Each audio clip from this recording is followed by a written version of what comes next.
Hey everyone, big fun times. We just had our first litter of our expected boas this year.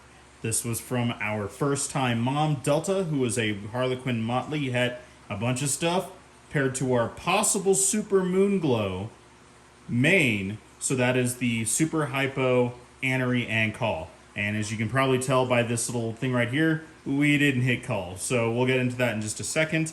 We're going to try something a little different with the camera work because I'm going to try to do this with two hands because boa babies are a lot more fun than ball python babies, and so one hand may be a little difficult. So for a little background, Delta, so she is the Harlequin Motley. She's pos het albino, and we did not happen to get that. This was her first year. It was a fairly small litter.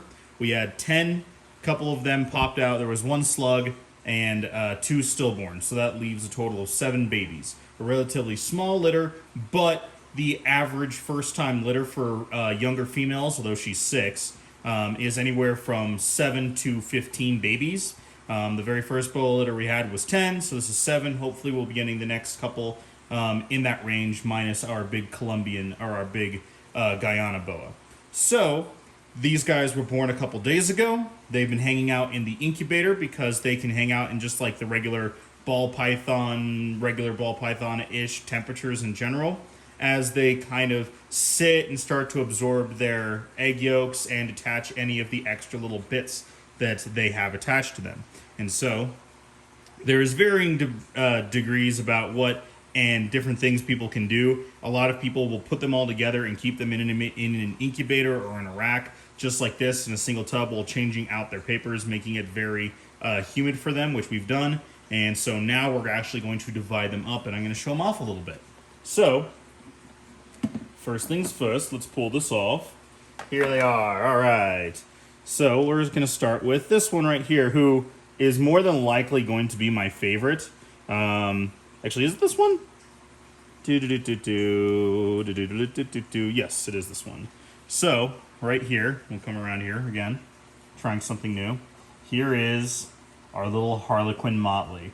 So, obviously, didn't prove out call, so more than likely, Delta did not inherit that recessive trait. So this girl is basically a copy of her mom, a Harlequin Motley that only is 100% het, albino, and anery type 1. So technically her mom, but without the possible hets of like recessive stripe and full stripe and things like that. Now this girl looks really nice. You can see that she has really cool side pattern, which is what makes me really love her. She's really cool. That big bump you can see is her still absorbing that yolk. So we're gonna pop her in here and we're gonna get her up. I keep calling her because I'm being hopeful. I honestly don't know. I always wait until they shed and take their first meal before I actually start to sex them. So, since this one's deciding to be volunteering, we'll do this one next. So this is a Hypo Motley. I'm pretty sure this is also a Harlequin, but I want a second opinion of another boa person that I like to bounce ideas off of, that is a little bit more versed in the Harlequin gene when paired with other animals.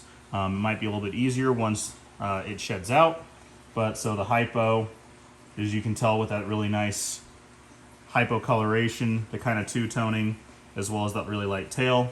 The Motley is obvious, but with that hypo, it reduces it down a little bit, and the Harlequin, I think, is also present in this baby. So as you can clearly see, this is why I needed 2 hands to do this. So we're going to get this one up as well.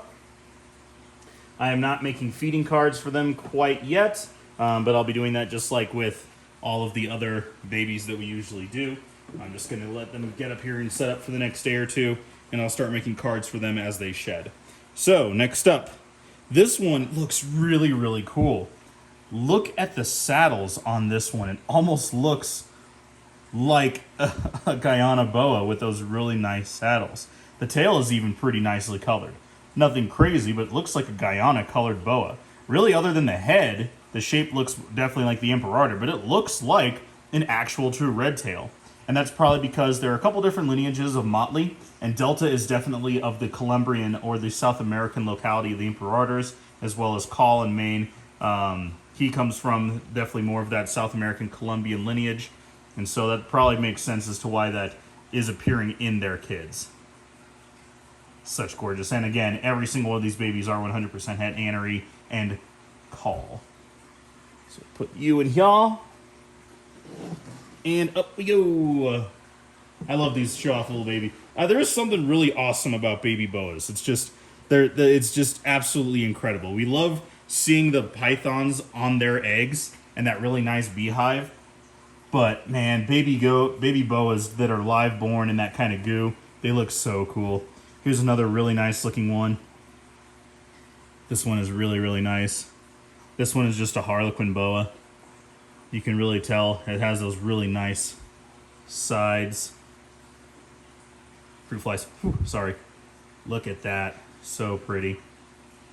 It is mildly disappointing that it's a smaller clutch and we didn't hit call, but I'm just excited every single time we get live babies. Boas really are the first species that got me super interested in reptiles. And so every time that I manage to produce them, they're just so awesome. So here we go. Here's another little one. I think this is just a normal. They're really nice looking normal, or a wild type if you want to go with that. Looks really, really cool. Has some fun little saddle patterns. I always like that. Just because they have aberration in their saddles doesn't necessarily mean anything. It's not necessarily a jungle or has any other weird genetics. That can just happen all the time, but it's always fun to just kind of look and see how they turned out and how they're all so different from each other. This looks really cool. All right, we're gonna put you in here. And up we go. All right. Here's another hypo motley. Here we go.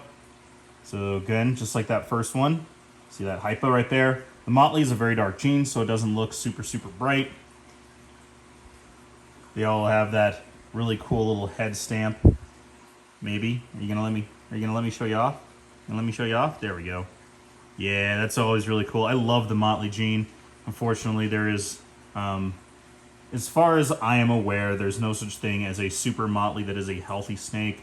None of them last very long. There's arguments whether you take CA lineage motleys and Colombian lineage motleys, you can get one that's a little bit healthier, but it's not something I recommend.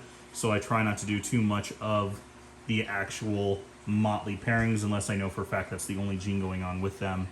But this thing just looks absolutely incredible. She's so, so sexy. Look at her. Look at her. And again, I'm just calling her her because I'm being optimistic. Boas are really, really cool. Look at that. All right. Last one.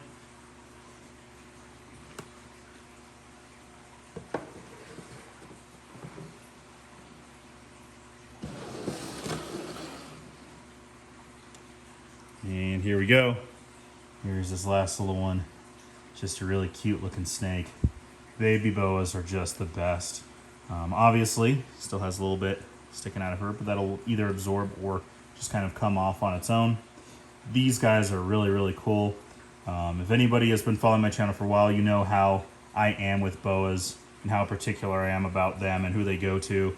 All the different arenavirus testing and screenings that I do for these guys, as well as I like to make sure that these guys are 100% solid. So I have a tendency to be very picky about who they go to, and these guys probably won't be available for, at minimum 7-8 weeks, if not longer, because I like to have these guys having 7-8 meals straight solid.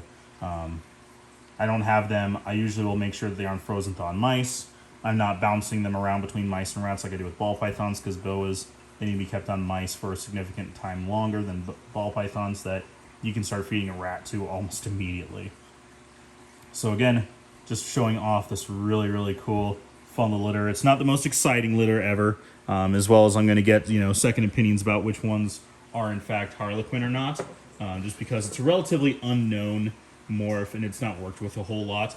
But again, hopefully you guys enjoyed today's video. It was really, really fun. Stay tuned for more updates. We obviously have several ball python clutches going. If you follow me on Patreon, you get heads up about those notifications.